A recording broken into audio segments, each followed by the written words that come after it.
नमक हरामों के लिए ज़मीन तंग होने लगी। जी हाँ, बिल्कुल। सिर्फ पाकिस्तान ही नहीं, दुनिया के कई ममालिक, बल्कि दुनिया के कई ममालिक नहीं, दुनिया के तकरीबन तमाम ममालिक अफ़गानों के हाथों तंग हैं। एक और मुल्क ने भी बड़ा ऐलान किया है।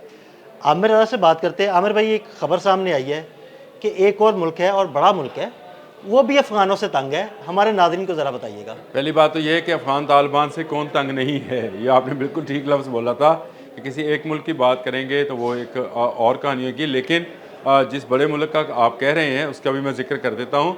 लेकिन इससे पहले आप ये देखिए कि पूरी दुनिया से, यूएन की रिपोर्ट बता रहा हूँ आपको, कि पूरी दुनिया से अफ़गान महाजरीन को निकाला जा रहा है और उनको वापस अफ़गानिस्तान भिजवाया जा रहा है, यानी उनको डिपोर्ट किया जा रहा है।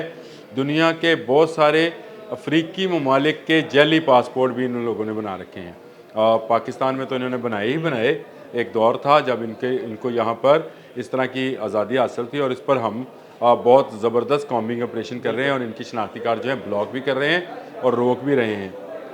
लेकिन दुनिया के बेशतर ममालिक में इमिग्रेशन के हवाले से कवानीन बन रहे हैं और उसमें जिस बड़े मुल्क का आपने जिक्र किया वो ऑस्ट्रेलिया है और ऑस्ट्रेलिया से अफ़गान तालिबान को निकाला जा रहा है। लेकिन मैंने आपको क्योंकि लफ्ज़ बोला था कि दुनिया का कौन सा मुल्क है, तो हम शुरू हो जाते हैं।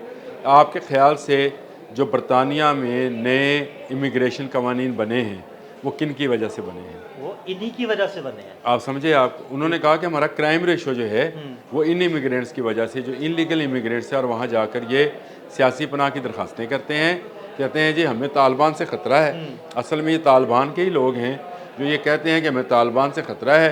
वहाँ के अखबारात और वहाँ की वेबसाइट्स और वहाँ के लोगों से बयान दिलवाते हैं अपने ख़िलाफ़, जहाँ पर अप्लाई करते हैं इंडेफिनेट वीज़ा हासिल कर लेते हैं। इंडेफिनेट वीज़ा का मतलब ये है कि आप यहाँ पर उस वक्त तक, जब तक आप चाहें, जब तक आपके मुल्क में अमन ना हो रहें। तो अफ़गानिस्तान में तो कभी अमन होने वाला नहीं है। इसीलिए वहाँ पर एक करारदाद पेश की गई कि इमिग्रेंट्स को पाबंद किया जाए और 5 साल की बजाय 2.5 साल का वीज़ा किया जाए, ताकि 2.5 साल के बाद इनके मुल्क में इनको वापस भेज दिया जाए, थोड़ी बेहतरी हो तो इनको वापस भेज दिया जाए। इसके बाद आ जाए ईरान। ईरान से आपको पता है कि लाखों लोगों को सिर्फ इस बिना पर निकाला गया कि वहाँ पर ये जराइम में मुलव्वस थे, दहशतगर्दी में मुलव्वस थे और वहाँ मुख्तलिफ ग्रोहों के साथ आपसी लड़ाइयों में ये लोग मुलव्वस थे। और इवन इसराइल के लिए बाकायदा जासूसी भी करते रहे। ये बात, अब इनको ईरान से निकाला गया।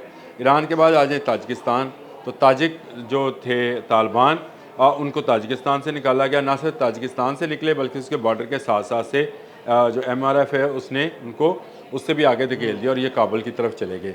फिर आ जाए पाकिस्तान, तो पाकिस्तान से भी तालिबान की जो है वापसी शुरू है, बल्कि अफ़गान जो महाजरीन के नाम पर यहाँ लोग बसते थे उनको निकाला जा रहा है। उनका कॉम्बिंग ऑपरेशन के तहत मुख्तलिफ़ शहरों से उनको सॉर्ट आउट किया जा रहा है, क्योंकि ये लोग हमारे लोगों के साथ मिक्सअप थे। जो हमारे पठान भाई हैं या खैबर पख्तूनख्वा के लोग हैं, उनमें ज़ुबान की वजह से मिक्स थे। जो बलूचिस्तान में ज़ुबानें बोली जाती हैं, क्योंकि अफ़गानिस्तान में भी वो ज़ुबानें बोली जाती हैं, जैसे फ़ारसी है, बलूची है, तो ये उसमें भी मिक्सअप थे।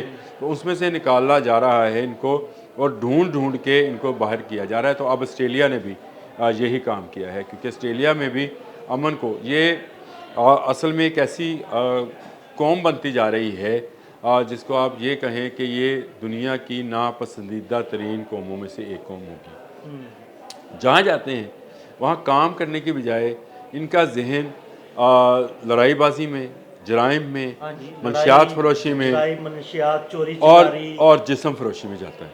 ये बड़ी खबर, ये देखें इन पर जो लबादा उड़ा हुआ है इन्होंने, इसमें ये काम भी शामिल है और बहुत सारे इलाकों में ये काम करते रहे हैं। इस बारे में भी रिपोर्ट्स जो हैं आप देख सकते हैं। इसके बाद इनका जहन जो है वो हलाल रास्ते से रोज़ी कमाने की तरफ आता नहीं है। तो जब ऐसे लोग होंगे जिनका रिस्क जो है वो हराम रास्ते से आ रहा होगा, तो वो हराम कारियों में मुलव्वस हो जाया करते हैं। तो यही हराम कारियाँ जो हैं पूरी दुनिया के लिए एक मसला बनती चली जा रही हैं। ये तो आप यहाँ की बात कर रहे हैं, मैं आपको जर्मनी की बात बता रहा हूँ कि जर्मनी से भी इनको निकाला जा रहा है। इवन आमिर भाई मिडल ईस्ट में तो बड़ा मसला, इन्होंने बड़ा गंद मचाया हुआ था वहाँ पे। ईस्ट में तो बेशुमार ऐसे लोगों को गिरफ्तार किया गया है। इस पर हमने एक मेरे ख्याल व्लॉग भी किया था, जो पाकिस्तानी शनाख्ती कार्ड और पासपोर्ट पर उन ममालिक में नौकरियाँ लिए बैठे थे, लेकिन उनको सॉर्ट आउट कर लिया गया। तो मेरा ख्याल है हुकूमत इस मामले में तो बड़ा ज़बरदस्त काम कर रही है कि जहाँ जहाँ अफ़गान हैं जिनके पास शनाख्ती कार्ड और पासपोर्ट हैं उनको नादरा के ज़रिए और हमारे इदारों के ज़रिए जो है उनको सॉर्ट आउट किया जा रहा है और उनकी शनाख्ती कार्ड और पासपोर्ट जो हैं कैंसिल किए जा रहे हैं। ये एक पूरे नेटवर्क के तौर पर काम करते हैं, तो सिर्फ पाकिस्तान के लिए नहीं, दुनिया के तमाम ममालिक में। मैं आपको एक मज़े की एक चीज़ और बताऊँ, भारत क्योंकि आजकल तालिबान का बड़ा दोस्त बना हुआ है, भारत में भी ये रिपोर्ट्स हैं कि वहाँ पे तालिबान मंशियात फरोशी, असला फरोशी और दहशतगर्दी को सपोर्ट। बाकायदा अंडरवर्ल्ड जो है उसके साथ ताल्लुकात कायम कर लिए गए। अब ये बात देखें कि अगर ये वहाँ पे कब्ज़ा माफिया के साथ, मंशियात फरोशी के साथ और असला फरोशी के साथ मुंसलिक हैं तो भारत को ये कितने महंगे पड़ेंगे। हमने तो 40 साल भुगत लिया भाई, हमने तो 30 साल 40 साल जो भी भुगता है, उसके बाद हमें समझ आ गई कि ये कभी बंदे दे पुत्र जो पंजाबी में कहते हैं नहीं बनेंगे। तो अगर नहीं बनेंगे तो फिर इनको अपने वतन में जाना चाहिए, वहाँ पर जाके लड़ें, रहें, खाएँ पिएँ, नौकरियाँ करें, कारोबार करें, जो करना चाहते हैं वहाँ जाकर करें। यहाँ पर इनको मज़ीद कत्ल खून और मज़ीद दहशतगर्दी और मज़ीद मंशियात फरोशी जो है नहीं करने दी जाएगी।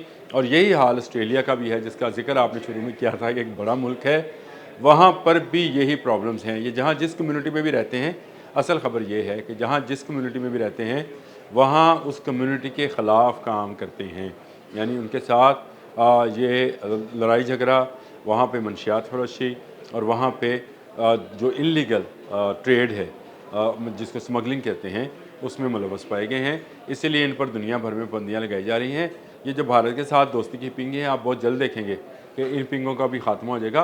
कि तालिबान हुकूमत का ही खात्मा होना है वहाँ पर, जब तक ये अबूरी हुकूमत तालिबान की मौजूद है ये मामला रहेंगे। इन्होंने दहशतगर्दी के ख़िलाफ़ कोई इकदाम नहीं किए, ना ही ये करने को तैयार हैं।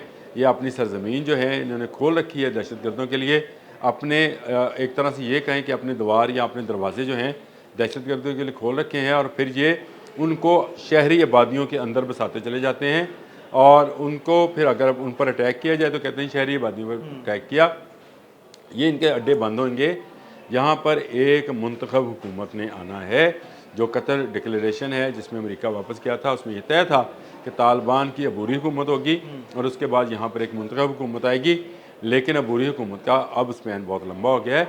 अब कतर पर भी, क्योंकि कतर उसमें गारंटर है, कतर पर भी दबाव आना शुरू हो गया है कि भाई आपकी यहाँ पे जो मुल्ला बरादर और बाकी लोग ठहरे हुए हैं उनसे कहें, जो तालिबान का वहाँ ऑफिस बना हुआ है उनसे कहें कि अब आप कब इलेक्शन कराने जा रहे हैं, क्योंकि बड़ी तादाद में लोग अफ़गानियों को अपने अपने ममालिक से निकाल रहे हैं।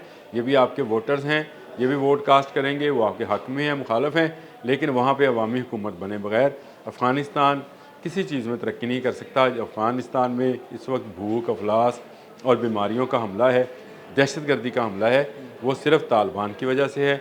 आज तालिबान अपना रवैया बदलें तो अफ़गानिस्तान के हालात बदल जाएंगे। बहुत शुक्रिया अनुभव जी। बिल्कुल आमिर रज़ा ने बड़ी तफसील के साथ आपको ये बताया कि दुनिया भर में तमाम ममालिक तकरीबन अफ़गान तालिबान से और अफ़गान मुहाजिरीन के हाथों तंग हैं, जो वहाँ पर जाकर जुराइम, मनशियात और चोरी डकैती में मुलव्वस होते हैं। अदील अहमद और आमिर रज़ा को इजाज़त दीजिएगा।